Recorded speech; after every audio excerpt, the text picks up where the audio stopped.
Bonjour tout le monde, vous êtes bien à la formation Évolution du raisonnement mathématique de la 7e à la 9e année en Ontario, offerte en collaboration avec l'AFEMO par Jules Ducharme dans le cadre des Instituts d'été du Centre Franco, édition 2023.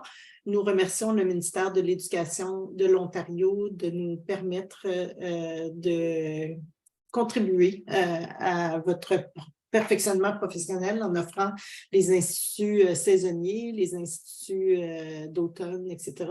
Donc, c'est la deuxième semaine des instituts. Si vous voulez consulter encore la programmation, il n'est pas trop tard pour s'inscrire à des formations qui ont lieu demain, après-demain, etc., jusqu'à la fin août. Merci beaucoup, Jules. Je te cède la parole et comme j'ai mentionné, j'ai débuté l'enregistrement de la présentation. Les enregistrements seront sur le site web du Centre Franco à partir de la mi-septembre. En bonne forme, bon atelier tout le monde. Merci beaucoup, Simone. Si tu pourrais me donner accès à partager mon écran, ça serait excellent. Oui, je vais faire ça tout de suite. Je vais te mettre comme co-hôte. Et bonjour tout le monde. Pour ceux qui sont là, il y a un formulaire de présence et aussi le formulaire pour avoir accès à ma présentation. On va se patauger là-dedans. Ceux qui veulent jouer le jeu, vous pouvez comme peut-être ne pas regarder trop les slides qui s'en viennent, mais ceux qui veulent butiner et aller voir, ça me va aussi. C'est vraiment votre présentation. Donc, j'aurais besoin d'une autorisation pour le formulaire de présence. Ah, bon, OK, ça arrive toujours à la première fois, ça. C'est pas grave, on va y aller. Je vais vous ouvrir ça.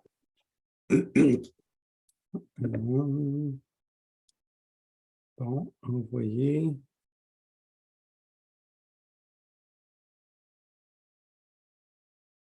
Ah oui, moi aussi, c'est me demande l'autorisation nécessaire. On va collecter les adresses.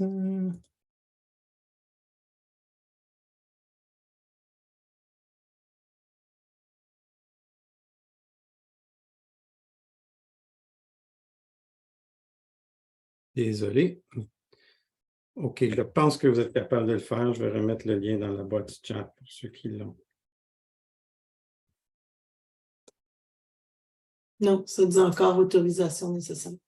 L'accès mise à jour. Faites peut-être un refresh. Je vais aller revoir, là, mais je pense que j'ai mis tout le monde à accès.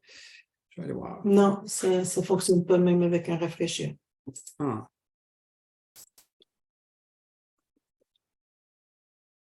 Il ne marche plus. C'est beau aujourd'hui. C'est bien. On s'en vient. Je l'ai presque ici. Ça s'en vient. Bon. Tous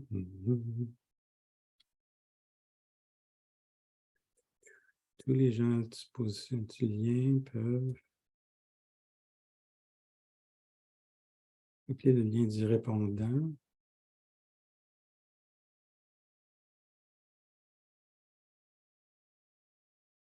Bon, je pense que ça, c'est correct. Là. On va aller voir. Oui, là, c'est...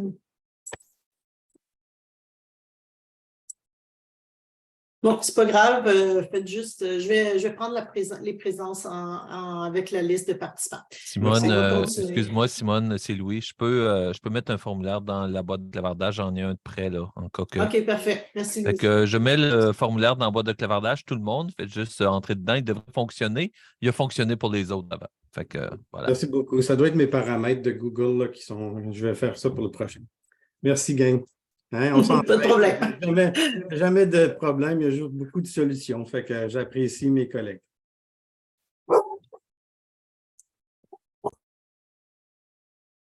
Est-ce que le lien de la présentation a fonctionné pour les gens? Ça, je l'espère. OK, parfait. Merci, Nicole. OK, donc je pense qu'on est prêt. On va commencer. Aujourd'hui, écoute, on m'a posé la question un peu de jouer un peu sur... pour offrir de la formation, surtout pour le secondaire ou 7e à la 9e année, même et plus. Puis j'ai pensé à cet atelier ici parce que j'ai été vraiment heureux, comme bouleversé d'une bonne façon par un raisonnement mathématique que j'ai aperçu d'une dame qui s'appelle Pam Pamela, comment c'est son dernier nom? Harris, Pam Harris. Et j'ai comme élaboré sur ça un peu de la vision de qu'est-ce qui se passe avant la 7e, puis après la 9e, puis où on s'en va dans ce raisonnement mathématique-là de façon très large. Hein? Donc, on veut voir la pédagogie du contenu, mais de la première jusqu'à la 12e année. Bon, on ne va pas tout voir les raisonnements, mais on va voir un peu le raisonnement que je voulais explorer avec vous autres aujourd'hui. J'espère que ça va pouvoir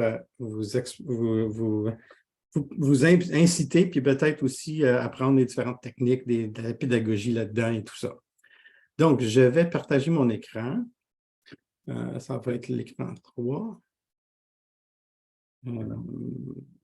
Et voilà. Oui, c'est ça, partager. Yes. Donc, vous devrez voir mon écran à ce moment-là. Oups, c'est pas celui-là. Pourquoi qu'il a choisi cet écran-là? Hey, c'est comme si c'est mon premier party d'afficher des choses. Un instant, je vais aller choisir l'écran 3. Non. Ben voyons. Écran 3. Partager. Ça, c'est mieux. Bon. OK, on est là. Hey, ça a juste pris 5 minutes. C'est bon. On va commencer par faire la reconnaissance. Moi, ici à Sudbury, je me tiens sur les terres Anishinaabeg, Atikameksheng et des Wampanoag, des Premières Nations, des First Nations et des Métis. Donc, c'est pas juste des mots pour moi sur la reconnaissance, c'est une réalité qui me touche à tous les jours. Puis, on est tous ensemble aujourd'hui, même si on est éparpillés partout en Ontario, mais chacun de nous, on a son propre coin de terre, son propre bout d'histoire. Mais moi, je voulais juste partager avec vous ce que ça veut dire d'être ici dans ma ville à Sudbury. Ces terres, bien, ont vu des générations passer. Elles ont vu des rires, des chants, des pleurs. Et aujourd'hui, elles nous accueillent, et moi et vous, pour qu'on puisse apprendre et agrandir ensemble. Alors, merci d'être ici avec moi. Même si c'est juste à travers l'écran, je sens qu'on partage quelque chose de spécial. Puis on passe un bon moment ensemble et on n'oublie jamais d'où on vient et sur quelle terre on se tient. Quelle terre on se tient.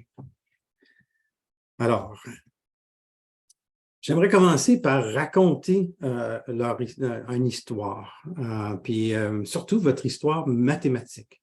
Aujourd'hui, on va comme un peu raconter cette histoire-là, de la première année jusqu'à la 12e année, mais avec une perspective 7, 8, 9. Et je me demandais, quelle est votre histoire mathématique? Qu'est-ce qui vous a amené à cliquer et à dire « Oh, je vais aller suivre cette formation-là ». J'aimerais ça vous écouter parce que ça va peut-être m'orienter un peu pour pouvoir aller focuser sur des choses dans la formation. Parce que moi, je vous lance ça ici, mais c'est pour vous, cette formation-là. J'aimerais ça savoir un peu qui vous êtes et qu'est-ce que vous venez chercher avec tout ça. Que ça peut être dans le clavardage, comme ça peut être aussi là, avec votre micro. On est un petit groupe, fait qu'on peut écouter. Puis ça va aussi, si vous êtes en background aussi, vous êtes en train de faire une autre tâche, là, puis vous avez ça en background, comme moi je le fais souvent, quand on suit des formations. Ça, c'est correct, ça aussi, c'est vraiment votre bout. Là. Puis là, je vais aller chercher ma boîte de clavardage. Bon.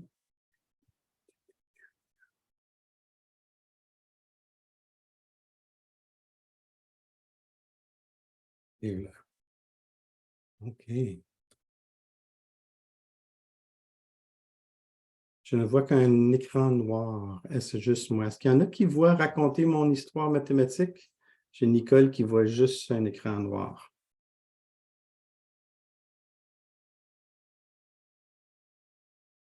OK. C'est peut-être...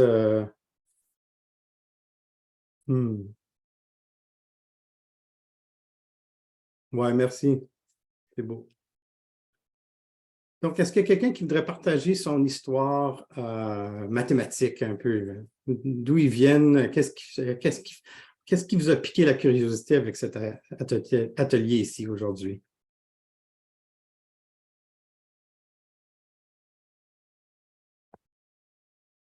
Ici, vous êtes juste en mode d'écoute. ça vous va, je vous donne encore un 30 secondes pour écrire ou taper ou même prendre le micro. Puis ensuite, on va continuer. Ici, OK. Annie, merci. Donc, enseignante secondaire. Je vais entrer dans la tête pour comprendre, ils pensent c'est quoi leur procédure de résolution de problèmes. Ray, en début de semestre, je leur dis toujours qu'il y a plus qu'une façon de résoudre des problèmes. Excellent, cool. Puis, on va peut-être voir des approches différentes ici, c'est certain. Je peux y aller, Jules. Donc, Oui, c'est qui? Ah, Annick. Hey, salut! oui. De mon côté, donc, moi, au secondaire, j'ai toujours bien réussi en mathématiques, donc ça a toujours été facile pour moi. Mais je pense que de notre génération, c'était beaucoup faire, reproduire, faire, reproduire.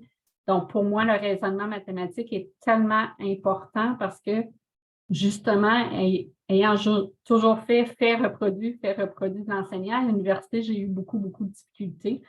Donc, pour moi, le raisonnement mathématique, là, faire comprendre aux élèves qu'on ne fait pas juste la mathématique, on veut la comprendre. Donc, c'est très, très, très, très important. Bien, merci beaucoup de ça, Annick. Tu as tout à fait raison. Moi, j'ai commencé ma carrière comme ça, en suivant des modèles, puis j'avais des cartables, mais je n'avais aucun sens de ce qui venait avant puis après, puis ce raisonnement-là. C'est juste quand j'ai vu des choses, quand j'ai été invité au party élémentaire que j'appelle, là, quand j'étais à l'élémentaire, j'ai fait wow, il y a plein de pédagogie puis de raisonnement qui se passe là-dedans, mais qu'on ne touche jamais au secondaire parce qu'on assume que tout le monde est rendu là, tu sais. Donc, c'est bon de savoir avant puis après.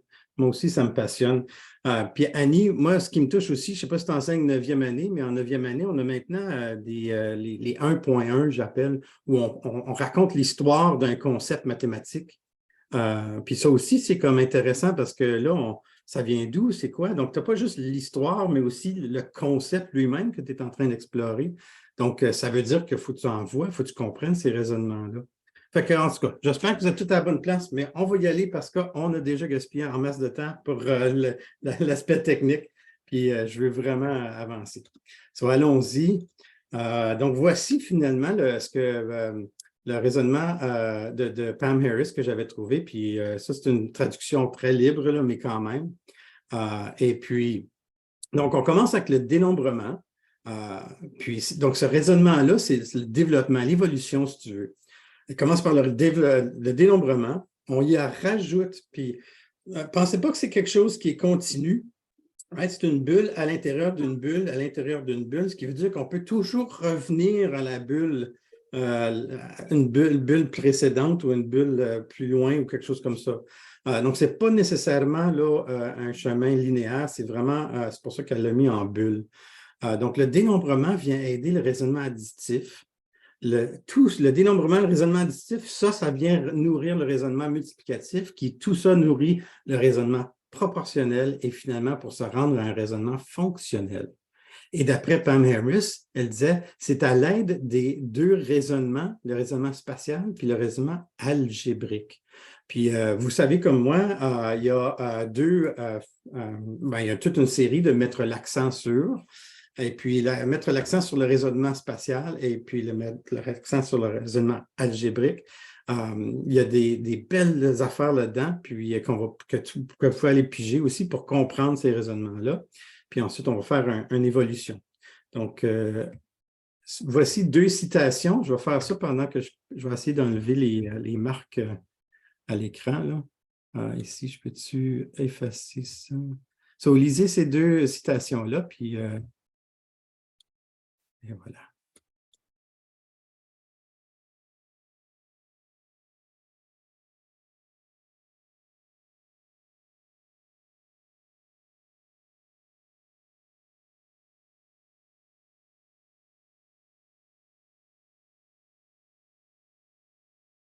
Alors, pourquoi vous pensez qu'on aurait mis ces 2-là comme des raisonnements sous-jacents à toute cette base-là?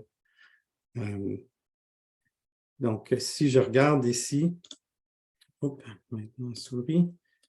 Donc, on a tout le dénombrement jusqu'au raisonnement fonctionnel, mais les éléments sous-jacents sont le raisonnement spatial et le raisonnement algébrique. Pourquoi vous pensez que c'est le cas?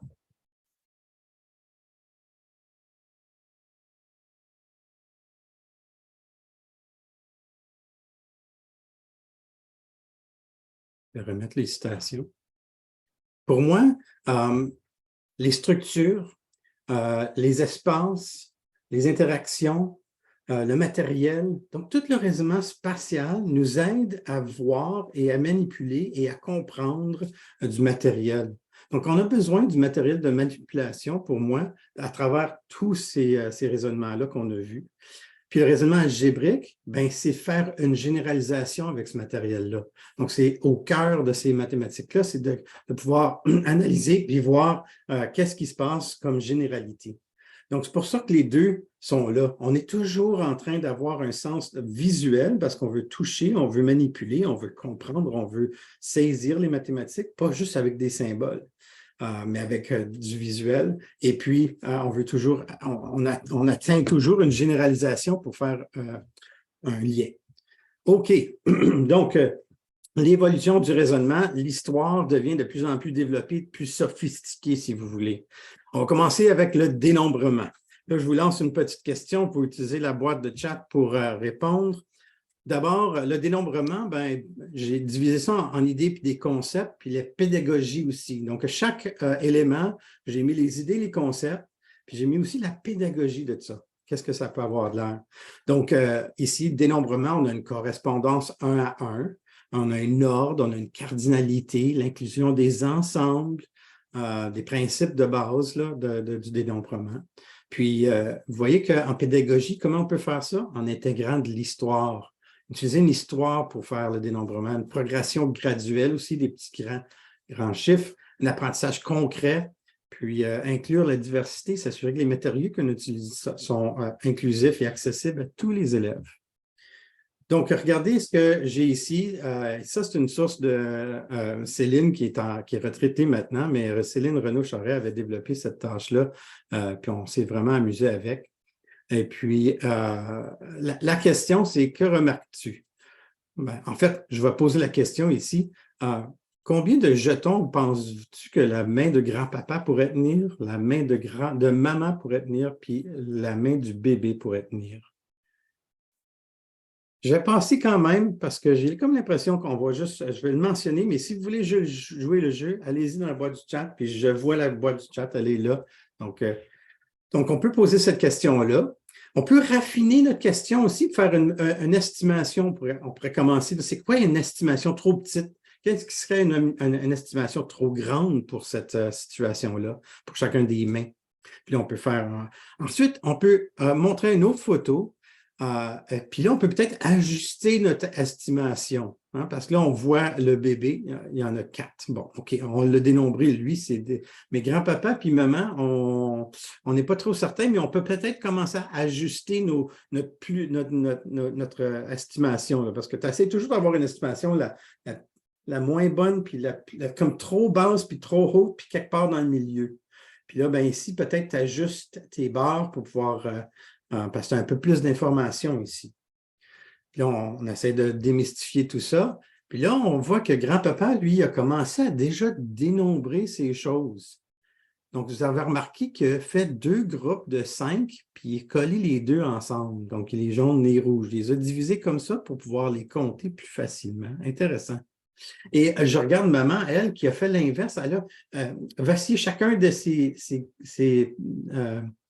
jetons jaune, rouge, jaune, rouge, jaune, rouge, jaune, rouge. Puis peut-être pour elle, c'est plus facile de voir qu'il y en a 10 dans la première rangée. Fait que là, on va essayer d'ajuster notre estimation encore. Est-ce qu'on peut estimer là, pour être un peu plus juste, là, sans compter chacun des jetons un par un, là. Right? On va essayer de faire une autre estimation maintenant en faisant du dénombrement. Et là, maintenant, je vois que grand-papa a tout terminé de placer dans ses rangs, puis maman aussi. Et là, on peut commencer à les compter. Puis imaginez, à l'élémentaire, c'est ce qu'on fait. On commence à compter tout ça. Mais il y a plein de liens qu'on voit. Combien de jetons rouges a grand-papa? Combien qu'il y en a qui sont jaunes? On pourrait dire la même chose pour maman. Donc, on peut commencer à explorer plein de liens dans le dénombrement aussi.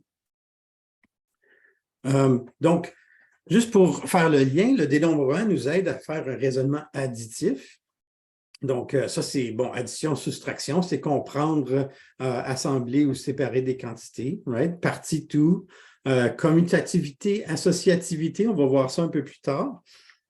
Mais moi, je veux encore de la modélisation concrète, utiliser des objets, contextualiser, avoir un sens, ça c'est quoi notre addition. Ça ne devient pas juste un algorithme 2 plus 3, mais c'est vraiment quoi? Qu'est-ce qu'on additionne? Qu'est-ce que ça veut dire? Ça aide beaucoup, beaucoup au raisonnement. Donc, allons voir, par exemple, ici, 28 plus 14, 17 moins 13. On va commencer avec le 28 plus 14. Quelle stratégie vous aide à calculer ça sans faire de calcul avec la calculatrice? Vous êtes probablement capable de le faire instantanément. Mais essayez de penser comme un élève qui est en train, qui a un peu de la difficulté avec cette addition-là, puis ou même comme adulte, comment vous additionnez 28 plus 14, vous? Qu'est-ce qui se passe dans votre tête?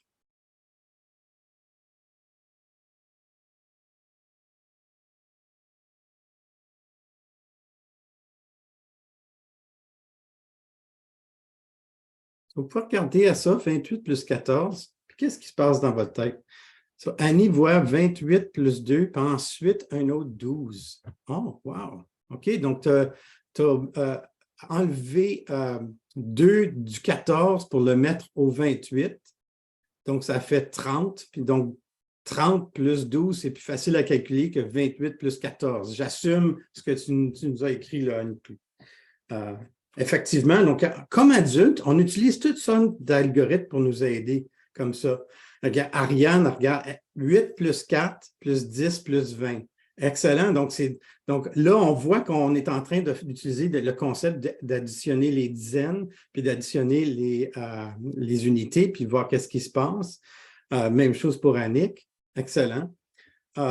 Et donc, il y a plusieurs stratégies comme ça pour faire 1 de plus, 2 de plus ou même 3 de plus, dépendant.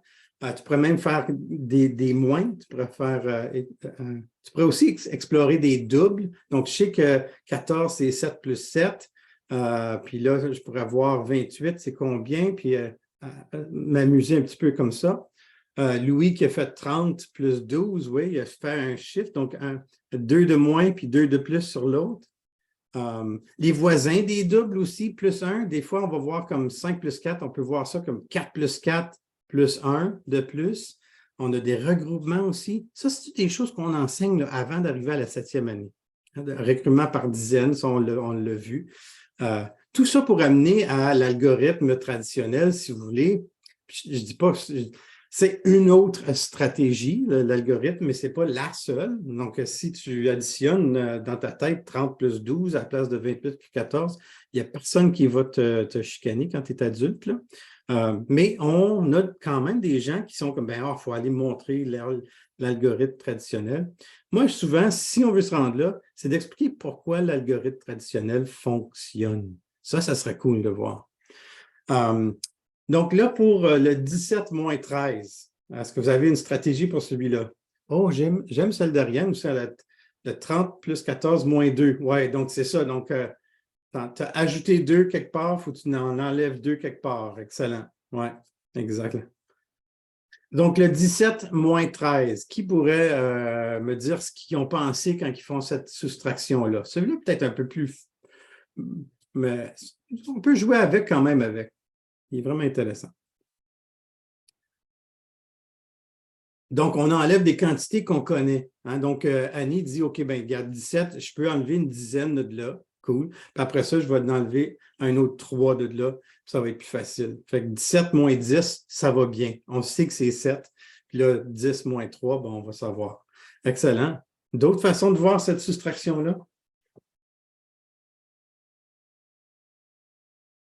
Pendant que vous faites ça, je fais un focus là-dessus parce que souvent, on concentre beaucoup sur l'algorithme, puis quand on arrive en 7, 8 et 9, ben, regarde, c'est une addition, tu sais comment additionner maintenant. Ben, des fois, on a besoin des rappels, puis des fois, on a besoin d'une autre stratégie. Moi, j'ai comme vu le +1, -1, là, cette stratégie-là, comme bien tard dans ma vie, moi. Puis je vais l'admettre, c'est en commençant en éducation, quand je suis allé voir mon collègue à l'élémentaire, puis il m'a montré quelques stratégies comme ça, j'ai fait, my God, c'est bien plus facile. Moi, je faisais toujours, bon, OK, 4 plus 8, ça fait que, OK, c'est 12. Là, je tiens le 1 dans ma tête. OK, 2 plus 1, c'est 3. Je n'ai 1 dans la tête, c'est 3. Comme, je faisais ça automatiquement, mais là, j'ai vu plein de stratégies pour développer. J'étais comme, regarde, ça va bien, ça. Annick, j'ai enlevé les dizaines, puis ensuite, j'ai fait 7 moins 3. Cool, ben oui, on peut faire ça aussi. Ça, c'est factorisé, si tu veux. Ça va être comme 10. J'enlève le 10, là, puis je vais aller voir qu'est-ce qui reste. Donc, c'est excellent, ça. Donc, soustraction. On a la soustraction qui est comme l'opération inverse de l'addition. Right? On pourrait toujours dire qu'est-ce que je dois ajouter à 13 pour me rendre à 17. On pourrait faire ça. La soustraction sous l'angle de l'addition, oui, puis 1 de plus, 1 de moins, ou 1 de moins, 2 de moins, ça c'est encore bon. Louis qui se promène un peu, là, qui fait 17 moins 3, OK? Ensuite, 13 moins 3, donc 14 moins 10. Donc, tu as soustrait 3 au 2. Oui, parce que 14 moins 10, c'est plus facile à comprendre que 17 moins 13 pour certains.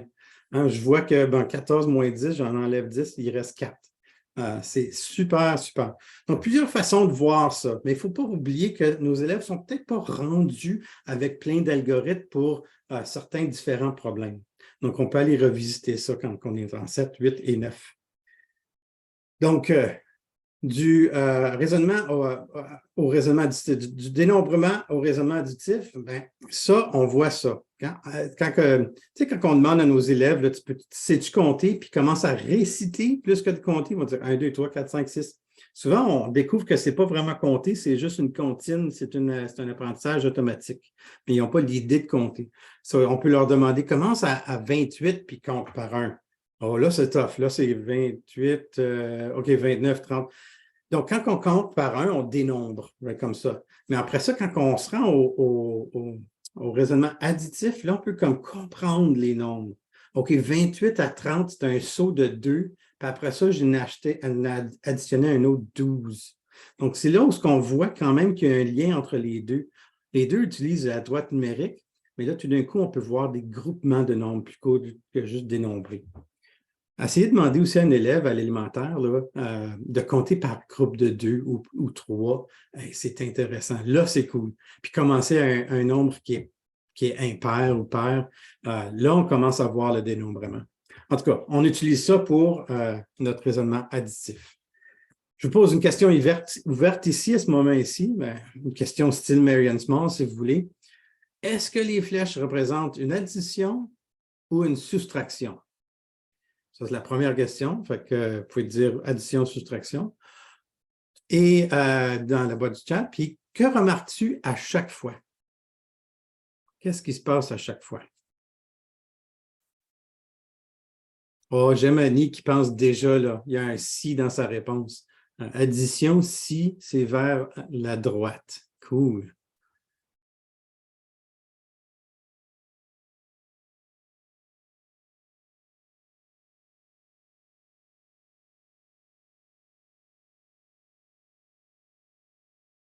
Moi, ce que je vois aussi là-dedans, je ne sais pas si vous remarquez, chacune des droites, des flèches rouges représente combien?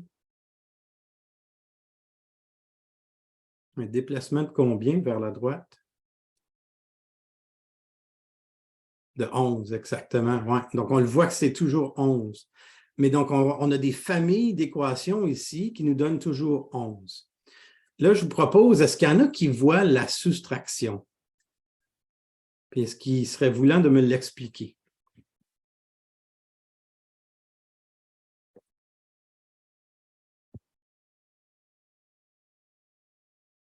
Right, j'adore ça, Roxane, excellent. Donc, par exemple, on va prendre la D, la flèche D. Ça pourrait représenter 6 moins négatif 5.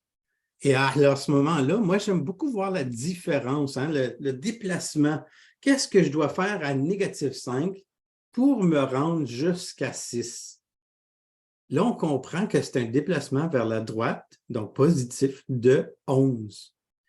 Donc, c'est pour ça qu'on peut voir puis on peut comprendre pourquoi 6 moins un négatif, donc un 6 moins négative 5, c'est vraiment une addition qu'on fait. Donc, on voit ce phénomène-là quand on se promène un peu avec la soustraction. Fait que, une belle question, une belle façon de commencer une leçon aussi là-dessus pour essayer de faire penser les élèves. Plusieurs des élèves ne voient que l'addition, mais c'est bon de représenter la soustraction comme ça aussi. OK, un raisonnement multiplicatif. On avance un peu plus rapide ici.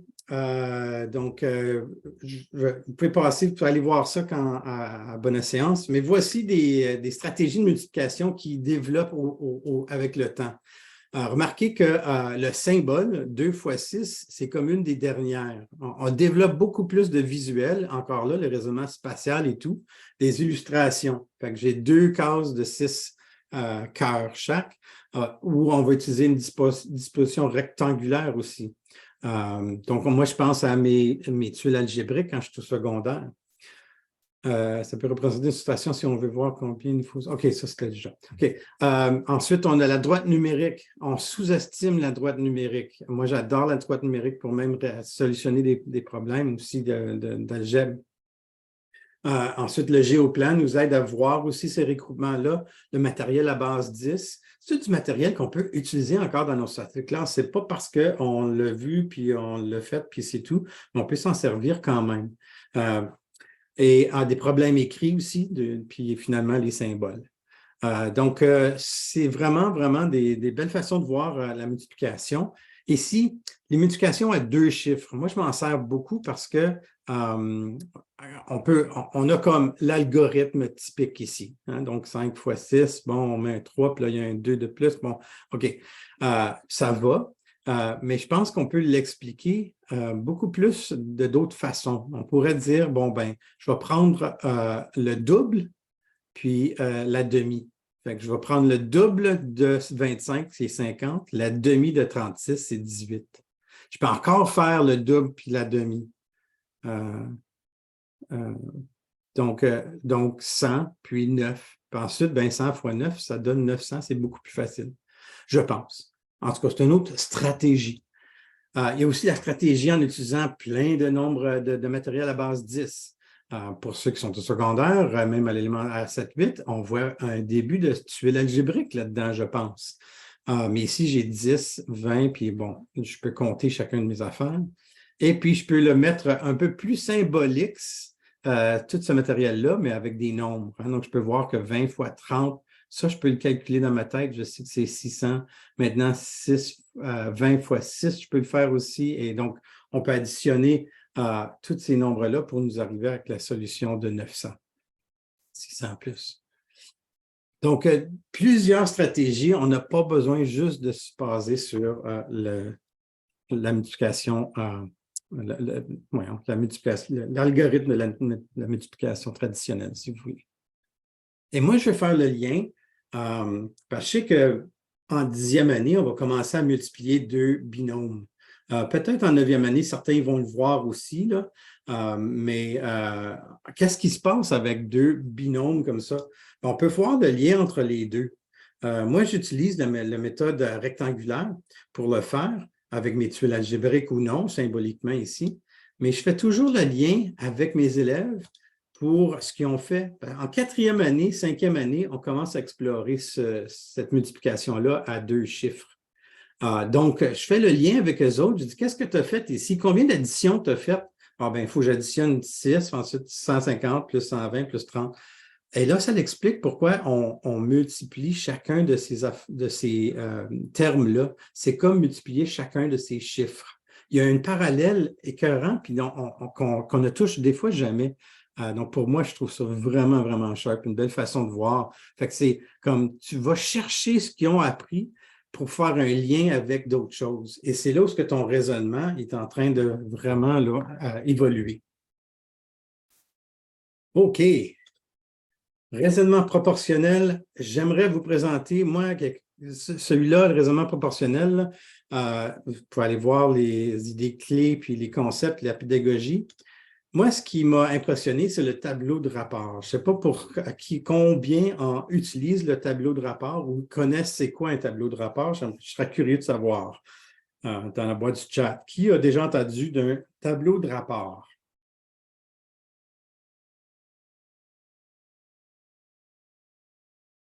Jamais, ouais. Ben, OK, Roxane, cool, OK.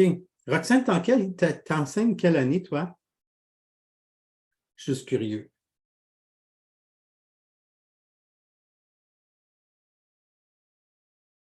Faculté d'éducation, OK. Donc, tu as vu toutes les années, donc probablement le tableau rapport. Donc, je remarque, puis là, c'est une généralisation que je fais, hein, mais regarde, moi-même, je n'ai jamais appris des tableaux de rapport avant comme un grand temps. Le tableau de rapport nous aide à calculer des rapports comme celui-là sans faire, parce que si je peux cliquer là, je peux écrire le rapport des deux côtés. Hein? Donc, je peux faire 8 par rapport à 3 qui est égal à 42,4 par rapport à X. Right? On peut l'écrire comme ça aussi. Mais je me souviens là, que c'est tout magique. Il faut que tu fasses, OK, tu mets ton X en haut, donc tu fais fois, puis là, tu fois le 3. Puis c'est toujours un peu magique. Le tableau de rapport, pour moi, vient chercher ce que le raisonnement multiplicatif fait, puis la division dans tout ça, puis fait un lien avec les rapports. Donc, un tableau de rapport a des colonnes. Chaque colonne représente ton premier rapport, soit le 8 tiers. Puis à chaque colonne, tu peux soit diviser la colonne, les deux chiffres de la colonne, multiplier les deux chiffres de la colonne, ou même, si tu as deux colonnes, tu peux additionner deux colonnes ensemble. Puis ça va te donner le même résultat. OK, là, je l'ai expliqué, vous allez le voir. Regardez ça ici. Je vais me rendre de 8 par rapport à 3, puis je veux me rendre à 42 par rapport à quelque chose que je ne connais pas. OK? Bon, bien, il faut que je me rende à 42,4 ici, puis j'ai un 8. Bon, bien, qu'est-ce que je pourrais faire? Je vais faire un x5 d'abord. Mais si je fais un x5 en haut, il faut que je fasse un x5 en bas aussi. Right? Donc, ça me donne 15. OK. Donc, je suis proche, là, par exemple. Et là, il faut que j'aille chercher 2,4. Donc, qu'est-ce que je vais faire? Bien, je sais que 8 fois 3, c'est 24. Puis, je sais que, donc, ça veut dire que 3 fois 9, c'est 3 fois 3, c'est 9. Là, je m'en vais quelque part avec ça, OK? So, j'ai 2,4, j'ai 24 ici, mais j'ai besoin de 2,4. OK, bien, si je prends cette colonne ici maintenant, la 24 puis la 9, je vais diviser par 10 pour me rendre à mon 2,4. C'est mon but, ça. Moi, je me rends là. Puis, donc, je vais diviser 9 par 10 aussi. Ça va me donner 0,9. OK, je suis presque prêt. J'ai les éléments que j'ai besoin. Je peux additionner la première colonne puis la troisième colonne pour me donner 42,4. Donc, je peux additionner la première colonne plus la troisième colonne pour me donner 15,9. Quand j'ai vu ça la première fois, j'ai fait « There's no way ça fonctionne à tout coup ». Je me suis commencé à apprendre et à figurer. Donc, n'oubliez pas que chaque colonne peut être divisée ou multipliée. Je peux partir d'un autre. J'aurais pu partir du 40 puis le diviser par 10, par exemple. Peut-être c'est plus facile pour voir. On peut utiliser n'importe quelle colonne, pas juste les premiers, pour diviser ou multiplier. Puis après ça, c'est la clé, c'est qu'on peut additionner des colonnes. Mais je vois le raisonnement, le dénombrement quasiment, mais le raisonnement multiplicatif là-dedans, je vois qu'il y a comme un lien. Et c'est beaucoup plus facile que juste dire, ben, flip and switch, puis mets le X en haut, ça fait 8X, mets le 3 de l'autre bord, ça fait 3 fois 42. On voit comme pas, on dirait, le raisonnement dans tout ça. Fait que les tableaux de rapport, allez faire une recherche, tableau de rapport, ratio table en anglais, il y en a partout, c'est super cool. OK? Juste pour vous donner un peu, je sais que c'est en anglais celui-ci, mais quand même, il est tellement bien fait leur cheminement vers la proportion ici que je fais un petit clin d'œil là, à mes deux amis, là, Michael Pierce et M. Orr, qui ont fait beaucoup de travail sur ça aussi. Okay? Donc, ils ont déjà fait un dénombrement aussi, eux autres. Et j'arrive ici donc à cette histoire ici de rapport, puis d'équation, puis d'histoire. Moi, j'aime toujours commencer à l'envers souvent. Souvent, on va utiliser comme des choses comme ça, puis on va dire, OK, résous chacun. Puis, je ne vais pas vous le cacher, quand je présente ça au secondaire, souvent, ils disent, ben c'est la même équation, là, comme je ne comprends pas. Mais si tu regardes comme faux, c'est vraiment 3 différentes histoires pour les mêmes chiffres, les mêmes nombres qui vont donner une même solution. Mais c'est une différente histoire pour 3 choses. Donc, on va aller se promener un peu, on va aller voir. On va essayer de voir l'histoire, puis on va la matcher avec l'équation qui représente mieux l'histoire. Combien de cercles roses est-ce que j'ai besoin d'avoir, que je dois avoir si les deux ensembles représentent la même proportion? So, combien de cercles roses que j'ai besoin dans le deuxième élément pour avoir la même proportion? So, quelle équation raconte mieux l'histoire ici de ce problème-là? La première, la deuxième, celle du centre. Yeah! Là, on est en un problème de proportion, 3 par rapport à 4, puis je vais avoir 6 par rapport à X. Right? OK. Fait que là, on l'a celle-là. All right. Regardez celle-ci. J'ai 3 sacs qui contiennent le même nombre de billes dans chaque sac. Si je divise toutes les billes en 4 groupes égaux, chaque groupe a 6 billes. Combien de billes y avait-il dans chaque sac? Right, OK. So, pourquoi on aurait choisi la première dans ce cas ici? C'est quoi la différence entre la première? Ça ne sera pas celle du milieu, on l'a déjà vu celle-là. Pourquoi la première puis pas la dernière? Qu'est-ce qui fait qu'on a choisi la première ici? J'apporte ça parce que souvent, on va voir ce lien-là. On ne sait pas le nombre de billes dans chaque sac, donc il y a 3 sacs, right? 3x, 3 fois x divisé par 4, c'est bien différent que d'avoir 3/4 d'un x. Si vous allez explorer les fractions, on a des noms des fractions. Puis 3/4 de x, ça, c'est utiliser une fraction comme opérateur. C'est comme deux groupes de 3. Ici, j'ai 3/4 groupes de x. Donc, 3/4 d'un x, c'est comme un opérateur. Ça raconte toute une histoire différente que d'avoir 3 sacs que je divise par 4. Donc, évidemment, vous allez voir que le dernier, c'est celle-là, mais pourquoi? On va lire le problème. Si le rectangle rouge représente 3/4 d'un rectangle, quelle est l'aire de ce rectangle? Okay, j'aurais pu rajouter 3/4 d'un autre rectangle. So, imaginez un autre rectangle, que ça représente 3/4 du premier rectangle. Quelle serait l'aire de ce rectangle-là? Là, on voit que j'ai 3/4 d'un rectangle. Ce rectangle-là, rouge-là, représente ça. Je fais un petit clin d'œil aussi à un bel outil pour les géoplans là, virtuels. C'est des élastiques qui stretchent, tout ça. En tout cas, c'est super bien fait et je m'en sers jusqu'en comme 12e année, moi, cette application-là avec des géoplans.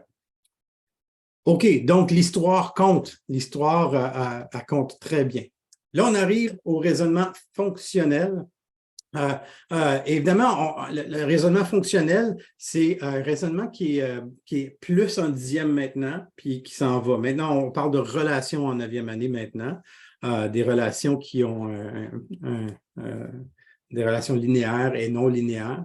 Et après ça, on va commencer à voir les fonctions en 10e année, fonctions linéaires, quadratiques, exponentielles en 11e, 12e, tout ça. Ça, c'est comme le but, right?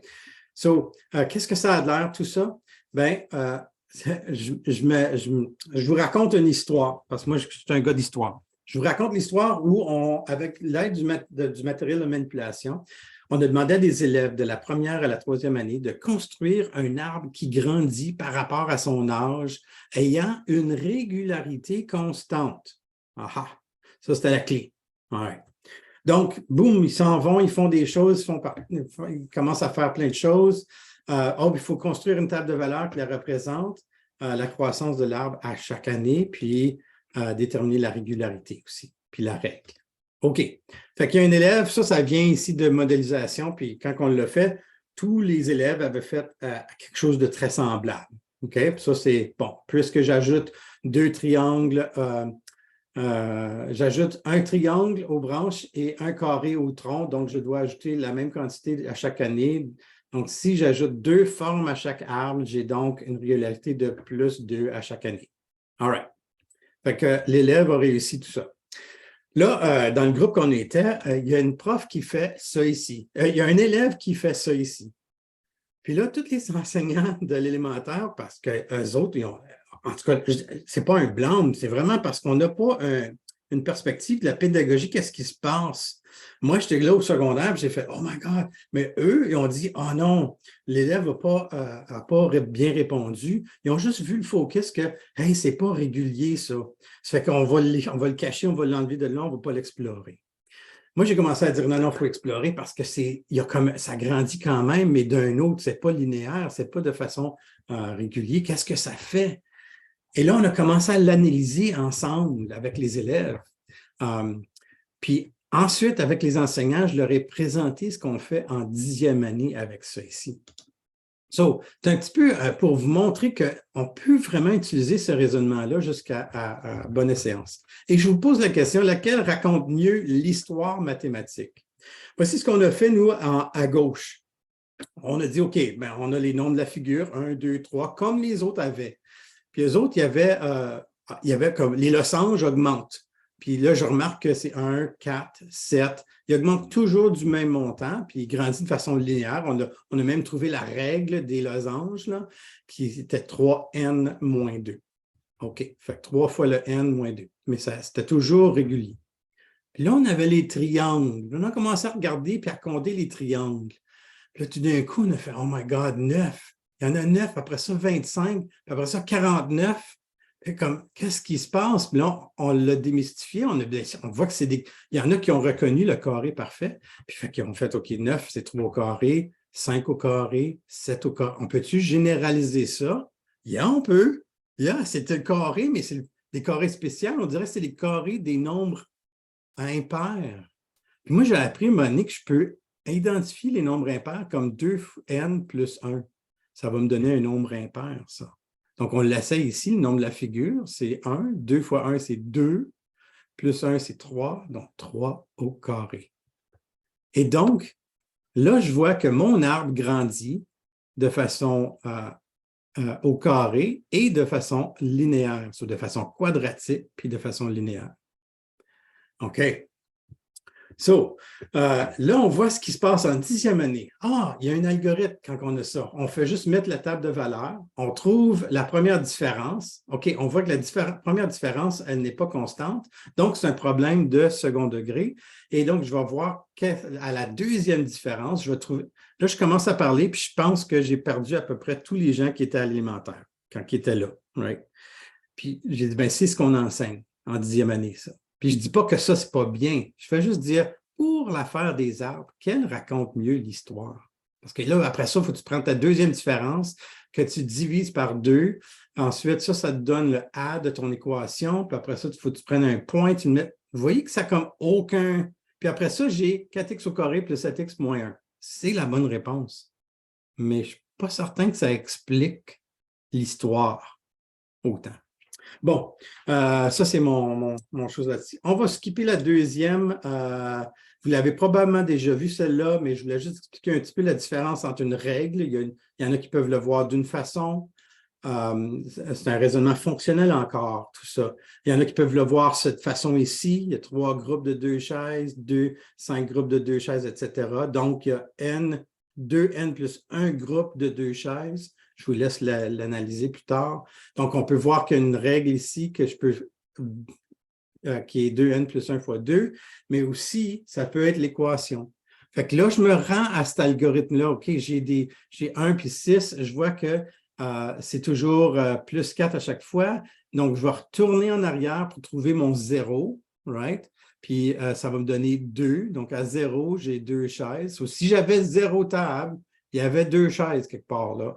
Ça ne fait aucun sens à l'histoire, mais c'est ce qu'on fait pour l'algorithme, puis c'est correct ça aussi. C'est juste qu'il faut faire le lien entre les deux des fois.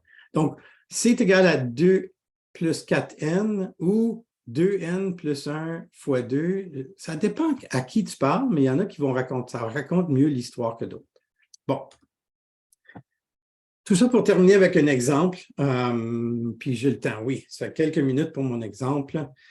Mon fils était en 7e année, il ne l'est plus, il est maintenant en 11e année, mais il était en 7e année, puis il m'arrive avec « Papa, je ne peux pas résoudre 3x plus 1, je ne sais pas quoi faire. » Il est en larmes. Puis j'étais comme « Bon, qu'est-ce que je fais avec ça? » Ce que moi j'ai fait, j'ai dit « OK, bon, on va commencer à démystifier, on va retourner en arrière un peu, puis on va essayer d'utiliser un raisonnement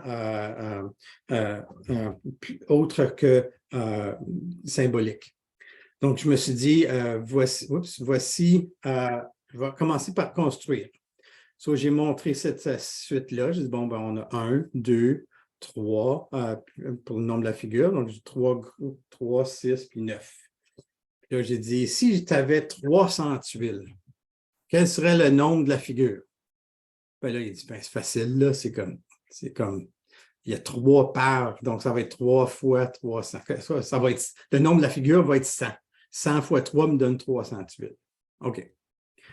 Là, j'y montre cette série-là. J'ai dit, OK, tu as 3 plus 1, un jaune, OK. Puis là, on voit quelque chose qui construit, mais il y a une différence ici. Il y a comme une constante. Il y a un jaune qui est toujours là.